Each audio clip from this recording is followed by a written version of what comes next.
Olá, tudo bem? Meu nome é Sun e no vídeo de hoje eu vou apresentar elementos da cultura chinesa que estão presentes num dorama que está lá na Netflix chamada Ashes of Love.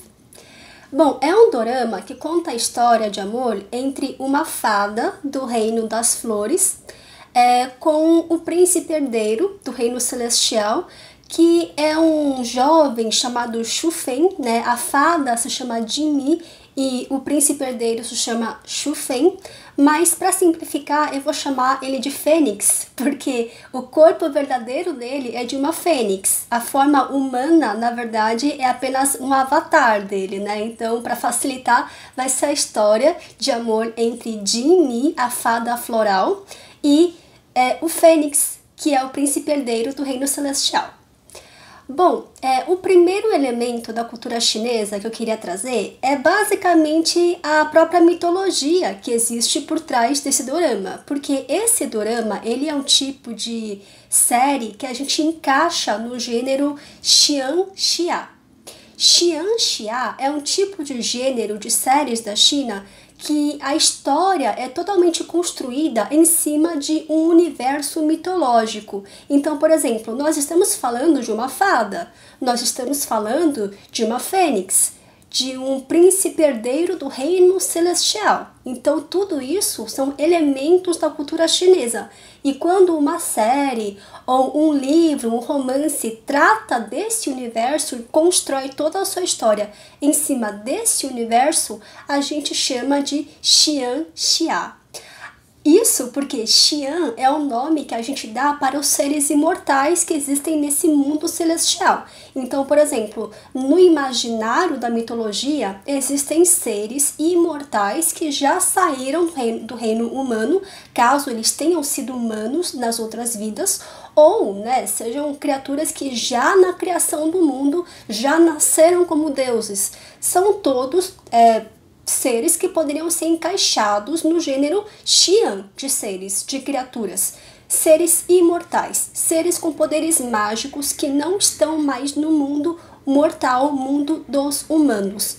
E Xia, porque Xia é uma palavra chinesa que a gente usa para guerreiros, para heróis. Então, Xianxia significa histórias mitológicas de guerreiros e heróis. Então, assim, 100% mitologia, 100% lendas.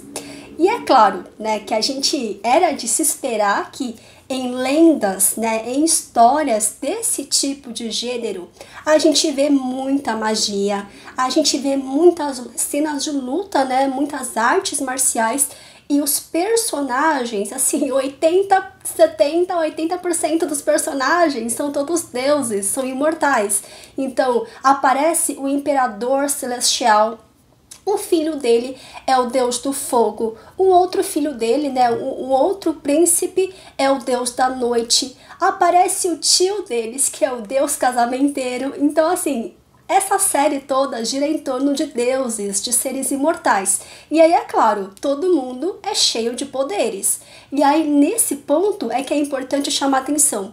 Pode ser que cause muita estranheza para o pessoal que não está acostumado a assistir séries do tipo mitológico, ver como as pessoas saem voando, saem flutuando, saem lá, combatendo as pessoas, emitindo poderes pelas mãos, parece um Kamehameha, um Dragon Ball assim. Mas, gente, isso tudo faz parte do imaginário da mitologia chinesa.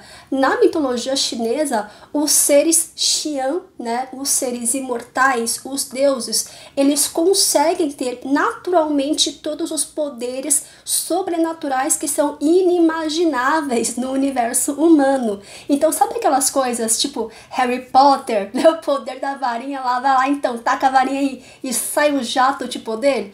Outras coisas como o Doutor Estranho do universo Marvel, na verdade assim, os heróis todos, que o pessoal lá também sai voando, Então é a mesma coisa, é um universo carregado de superpoderes, de energia, de poder espiritual, e esse poder espiritual é chamado no dorama como proeza mágica. É uma tradução que eu achei muito estranho. Como assim proeza mágica? Mas, gente, basicamente eles queriam dizer poder espiritual. Basicamente, aí fica muito mais fácil de compreender até o que é proeza mágica. É poder do espírito, né? Então, essa é a primeira abordagem que eu faço sobre esse dorama, que ele é um tipo de dorama chamado do gênero xianxia, que vai abordar e cavar muito fundo no universo mitológico da mitologia chinesa. Aí, outro ponto que eu queria trazer é a questão de um palitinho de cabelo que aparece nessa série, que ele serve para suprimir, para disfarçar a imagem da Jimmy, a fada floral. Por quê? Bom, tem toda uma história de por que o pessoal fez isso, por que né, as guardiãs optaram por disfarçar o fato de que Jimmy, a fada, era uma mulher, né? O pessoal quis disfarçar isso, e aí colocaram no cabelo dela um palitinho que é um palitinho mágico, né? E aí, colocando isso, a aparência dela muda para a aparência de um menino. E é tanto, né, por isso que no começo da série, o pessoal que encontrava a Jimmy achava que ela era um menino. Só que não, ela estava apenas com esse palitinho mágico. E que palitinho é esse? Esse palitinho de cabelo, né, no Brasil a gente chama de palito de cabelo, né, não tem um nome específico para isso. Mas esse palito de cabelo na China se chama zanzi. O zanzi, ele tem duas funções, né? Uma das funções, basicamente, é segurar o cabelo, né? Então, sem mistérios, o pessoal aqui faz até com lápis, com uma caneta, né? Enrola um coque, enfia o palitinho e pronto, segurou o cabelo. Muito prático. Mas o zanzi, ele tem uma outra função também, porque o palitinho na China não é apenas uma coisa para segurar o cabelo, ele é um acessório, ele é um adorno de cabelo mesmo. Então, quando você usa o zanzi como um adorno, um acessório, aquilo se transforma praticamente em uma joia. É uma joia de cabelo também. Então, assim, tem diferentes tipos de zanzi para o propósito que você quer ter no dia a dia. Se você quer apenas prender o cabelo, claro, um zanzi de madeira já dá totalmente para o gasto. Agora, se o interesse é um adorno para mostrar o status da mulher que está usando o zanzi, aí a história é totalmente diferente. O zanzi passa a ser realmente uma joia. E é uma joia mais bonita que a outra, porque o pessoal lá no passado não poupava dinheiro, né? Não poupava ouro, não poupava jade para fazer esses adornos. Claro, quando a gente fala de adornos de zanzis para as pessoas que viviam nos palácios, para a família imperial, para os nobres, né? Então esse pessoal encarava o zanzi como uma joia mesmo. Então, historicamente, a gente tem zanzis feitos de ouro, zanzis feitos de jade. São coisas muito, muito bonitas, assim, feitas por artesãos muito talentosos também. O pessoal conseguia fazer uma fênix em cima de um zanzi com ouro, né? Então era uma coisa realmente muito preciosa. Esses zanzis que valiam, né, que serviam de adorno, de joia, eles valiam muito, muito dinheiro mesmo. Então, assim, essa é uma outra função do zanzi, mostrar o status, mostrar que é uma joia e ostentar, né? Agora, essa é uma joia que realmente é muito, muito antiga. O uso desse palito de cabelo na Ásia é muito antiga. Então tem na China, né, como eu mostrei aqui, tem no Japão também, e no Japão eu acho que esse zanzi, ele tem um aspecto muito mais floral, se comparar com a China. Então o tema dessas joias, desses zanzis, eles são muito mais de flores, é um cacho de flores, né? Então você vê muito nos cabelos das geishas, inclusive, é uma coisa super bonita também, né?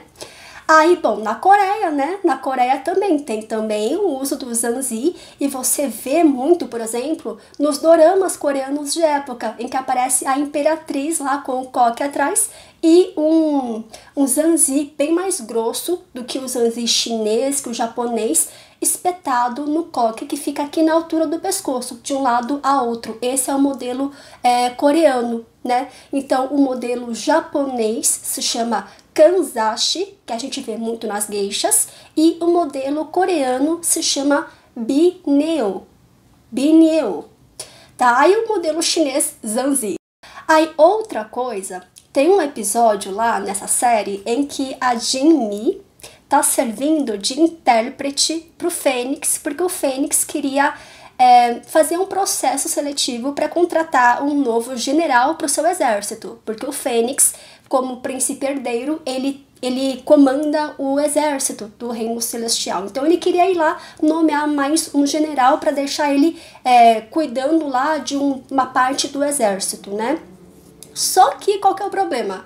Os candidatos que apareciam nesse processo seletivo eram todos generais que acabaram de morrer, né, no reino humano, e aí eles morreram, foram para o reino celestial para tentar um cargo, né, de general também, mas agora em outro nível, né, no outro plano. Só que qual que é o problema? Eles falavam uma língua que o Fênix não entendia. E aí o Fênix ficou assim, gente, eu não tô entendendo, assim eu não vou conseguir selecionar ninguém, né? Só que pra sorte dele, a Jinmi, que tava do lado dele, ela sabia falar as línguas desses generais, né? Então aí com isso ela salvou o dia e conseguiu ajudar o Fênix a selecionar o general que ele queria. E aí no fim ele fala, olha, beleza, eu consegui te selecionar, mas tenta aprender o dialeto dos 6 reinos. Dialeto dos seis reinos é uma invenção do dorama, mas o que ele quis dizer é aprenda mandarim. Aprenda mandarim, que aí eu consigo falar com você. Qual que é a ideia? Porque qual que é, o que essa série explorou por trás dessa ideia? O fato de que na China nós temos vários dialetos. Os dialetos da China são muito, muito diferentes. Eu acho que tem uns 8, uns 9 dialetos oficialmente reconhecidos na China, né? Então, assim, quando a gente fala de dialeto, a gente fala de uma coisa muito mais complicada do que sotaque. Ó, aqui no Brasil, a gente tem sotaque paulista, sotaque carioca, sotaque gaúcho, mineiro e todo mundo se entende. Não tem problema. São coisas tão sutis que mudam. Ah, é o biscoito, bolacha, sabe? Coisa tão boba, assim, o pessoal se entende. Maravilha! Só que na China não é assim. A China é um país enorme, com várias etnias, e assim, em determinadas regiões, cada um tem praticamente uma língua própria, e não se parece em nada com o mandarim. Nada! Sabe o que é nada? É nada. Eu, por exemplo, quando eu vou para a China, ou quando eu estou conversando com alguém e aí de repente essa pessoa é de uma outra província e começa a falar no seu dialeto local, eu não entendo nada. Eu falo um pouco mandarim, só que o dialeto, alguns dialetos são até que parecidos, então você se vira. Se adivinha, você se vira. Agora, alguns dialetos não parecem em nada, nada, nenhuma pronúncia coincide, então é praticamente uma outra língua. É como se você do Brasil fosse, né, o português fosse um dialeto e alemão fosse outro dialeto. E tudo isso fosse falado dentro da China, conforme a região, conforme a província. Então não tem como entender. Então, por exemplo, o dialeto de Xangai, o dialeto de Guangdong, o dialeto de Zhejiang, eu não entendo. Não adianta, não entendo. Então, assim, o que o Fênix recomendou aprenda mandarim. Porque o mandarim é a língua oficial da China, então por mais que cada local tenha a sua peculiaridade, né, o desenvolvimento histórico diferente que levou a uma outra cultura, uma outra forma de expressão, né, de comunicação, assim, sem prejuízo disso, aprenda mandarim para a gente conseguir se comunicar. Então a China tem a sua língua oficial, que é o mandarim, para todo mundo conseguir se comunicar, mas gente, saibam que tem dialetos locais que assim, não adianta, se você só aprender o mandarim e a pessoa lá, ainda mais se for velhinho, né? Velhinho, às vezes, só fala o dialeto, não fala nem a língua mandarim, né? Ou fala com muita dificuldade. Se você encontrar um chinês que só fala o dialeto e você só fala mandarim, e acontecer de ser um dialeto que não lembra em nada o mandarim, vocês não vão conseguir se falar, por mais que ele seja um chinês, tá bom? Então é uma outra curiosidade que eu jogo aqui, a diferença dos diferentes dialetos da China, tá? Bom, aí só mais uma coisa, um outro item que eu achei legal de apresentar para vocês nessa série é que, bom, logo após esse processo seletivo, o Fênix, né, então conseguiu escolher o seu general, ficou super feliz que ele conseguiu entender o que o outro falava com a ajuda da Jinmi, né, e aí ele resolveu dar um festival, porque por coincidência, no mundo humano estava para ter esse mesmo festival, mas no plano humano, então ele quis replicar, bom, já que está tendo esse festival no plano humano, eu vou dar esse festival aqui no plano celestial também. E esse festival se chama Duan Wu-Jie. O Duan Wu-Jie é um festival que, gente, tem muita história para contar, mas eu vou focar numa coisa que aparece muito bem retratado nesse dorama, que é o bolinho chinês. Esse bolinho chinês, ele é diferente do bolinho que a gente lembra mais, que é o bolinho da lua, né? Que a gente pensa mais quando a gente pensa em bolinhos chineses.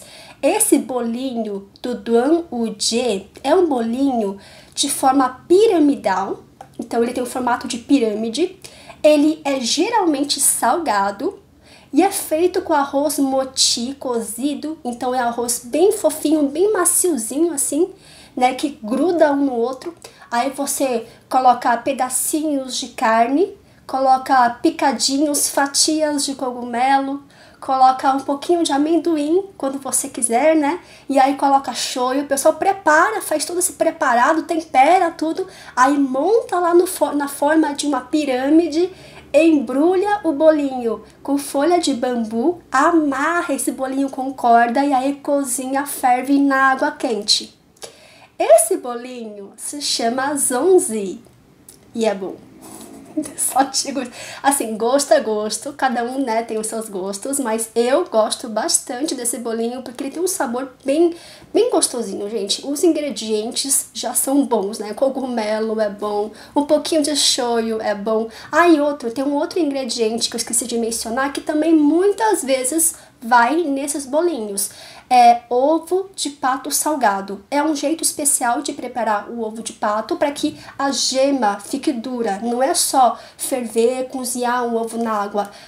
A gema fica dura, mas ao mesmo tempo ela fica salgada, sem você ter que salgar por fora. É um outro jeito de preparar esse ovo, tá? Então é um outro ingrediente que às vezes aparece também nesses bolinhos Zongzi. Agora, esses bolinhos, eles têm de diferentes tipos, né? Então tem salgado, tem doce, tem assim, para vários gostos. É bem assim, fica à vontade para escolher. Mas qual que é a história por trás do bolinho, a história por trás do festival? Porque tudo na China tem muita história, né? Então, a China é um país por si só que tem 5.000 anos de história, então tudo que tem lá tem muita história para contar, né? Bom, Duan Wu-Jie é uma data que surgiu de uma tradição muito antiga. A história começa lá na dinastia Zhou, em 340 a.C., a 278 a.C. A dinastia Zhou ocorreu durante esse período. E aí, o que acontece? Nessa época, num reino da China, antigamente, chamado Reino Shu, havia um ministro chamado Chu Yuan. Chu Yuan. Aí esse ministro, ele era muito querido pelo povo. Era um ministro muito dedicado ao seu país, que pensava muito no bem-estar das pessoas. Era um político diferente, vamos colocar assim. Era uma pessoa muito nobre, ele tinha um caráter muito nobre, pensava nos mais desfavorecidos, né? Então, muito bom esse ministro. Só que tinha um problema, né? Ele tinha uma posição política muito firme na época, que estava contrariando o interesse do imperador, né? Porque na época era um período que estava tendo muita guerra. Assim, tinha vários reinos espalhados pela região, né? Onde hoje temos a China, mas antigamente eram vários reinos.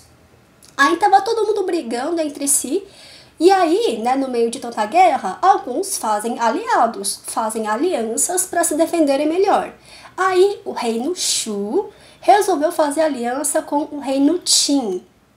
E o ministro foi totalmente contra. Ele não confiava de jeito nenhum no reino Qin e assim, não viu com bons olhos e tentou convencer o imperador a não fazer a aliança, mas não deu certo. O pessoal meio que se cansou dele e o imperador o exilou, né? Já que você tá me enchendo o saco, eu vou te exilar. Ok, exilou o ministro. E aí, mesmo exilado, ele tentava fazer o que podia pelo seu país, né? Ajudava o povo, amparava os mais pobres, continuava sendo um ministro muito querido da China. Aí, além de ministro, ele era poeta, fazia muitas poesias que o pessoal gostava também. Só que, o que acontece? Ele estava certo. O reino Qin não era de se confiar. Porque, assim, 20, 30 anos depois do exílio, aconteceu o quê? O reino Qin, suposto aliado, foi lá e invadiu o reino Shu. Tomou a capital, invadiu a capital. O reino Shu caiu. Aí, quando isso aconteceu, o ministro ficou em desespero. Sabe, porque ele amava tanto o seu país, ele amava tanto o seu povo, que ele não suportava ver o seu país sendo invadido, sendo humilhado dessa forma. Ele era muito patriota. Aí ele preferiu se matar do que se curvar a essa situação, né? Então ele se atirou de uma ponte e morreu afogado. Só que o povo, a população, gostava muito desse ministro. Então o povo, espontaneamente, sem ninguém mandar, assim, o pessoal que tinha barco, pegava o barco e saía por aí remando no rio para tentar resgatar o corpo. E assim, não era uma ou duas pessoas, era muita gente. Então muitos barcos, naquela época, dava para ver muitos barcos, né, pelo rio, tentando resgatar alguém, tentando procurar alguma coisa, e eram essas pessoas em busca do corpo do ministro. Só que aí o tempo passava e ninguém conseguia recuperar o corpo, então o pessoal fez uma outra homenagem. Como o pessoal simbolicamente tinha receio de que, bom, nós não conseguimos recuperar o corpo, mas nós temos que preservar o corpo, eles tinham essa preocupação, né? Então, eles começaram a jogar arroz, jogar comida dentro do rio, para quê? Para que os peixes comam os alimentos que eles jogaram no rio e poupem o corpo do ministro. Muito bonito isso, né? Então eles começaram a jogar arroz, jogar alimento para que os peixes não comam o corpo dele, mas que comam essa comida. E aí é com isso que surgiu então duas tradições. A primeira tradição é a tradição da competição dos barcos de dragão. Então com isso surgiu a tradição dos barcos de dragão, né? Então todo ano, no período do festival do Duan-Wu-Jie, você pode ver vários barcos caracterizados como dragões navegando pelos rios, competindo um com o outro, com um monte de gente remando em cima do dragão. É o festival dos barcos dragões, né? Aí, além disso, surgiu também uma outra tradição, que é justamente a tradição do bolinho Zongzi, né? Que veio por conta dessa referência, né, do pessoal que jogava arroz, jogava comida no rio. Então, o Zongzi, ele é justamente um bolinho de arroz feito mergulhando na água, para lembrar também esse gesto da população com o seu ministro, né? Então, essa é a história por trás do Duan-Wu-Jie. E, por coincidência, Duan-Wu-Jie vai ser agorinha, né? Segundo o calendário lunar, nesse ano, Duan-Wu-Jie vai cair no dia 14 de junho. Então é bem para breve mesmo. Tanto que nas mercearias da Liberdade, para o pessoal que mora em São Paulo, né, dá para ver já várias pessoas vendendo o bolinho chinês Zongzi. Né, que dessas mercearias, o pessoal vende muita comida típica chinesa também, pro público, pra colônia, né? Então o pessoal tá vendendo já o Zongzi. E os meus pais também, a gente tinha que garantir o nosso, né? Porque tem que reunir a família e comer o Zongzi. A gente já comprou e ó, esse aqui é o bolinho. Deixa eu mostrar. Esse aqui, ó, tá vendo? Nesse formato aqui, um pouco diferente, meio piramidal, né? Tá vendo? Esse aqui é o Zongzi. Aí, pra você comer, você tem que desamarrar, né? Cortar essa cordinha aqui. E aí, desamarra. E tem que desembrulhar o bolinho que está dentro das folhas de bambu. Isso aqui é folha de bambu e tem que ser folha de bambu. Não pode trocar por qualquer folha, porque essa folha de bambu, ele tem um aroma especial. Ele deixa um aroma no arroz. E é típico, é gostoso, né? Então tem que ser folha de bambu, não pode trocar. E aí por dentro, né, tem lá o bolinho. Eu não sei qual que é o recheio. Acho que tinha umas 4 variedades lá na mercearia. Não sei qual que eu peguei aqui. Mas é isso, gente. Espero que vocês tenham gostado. E um dia, se puderem, experimentem o zunzi. É bem gostoso, tá bom? Então, é isso.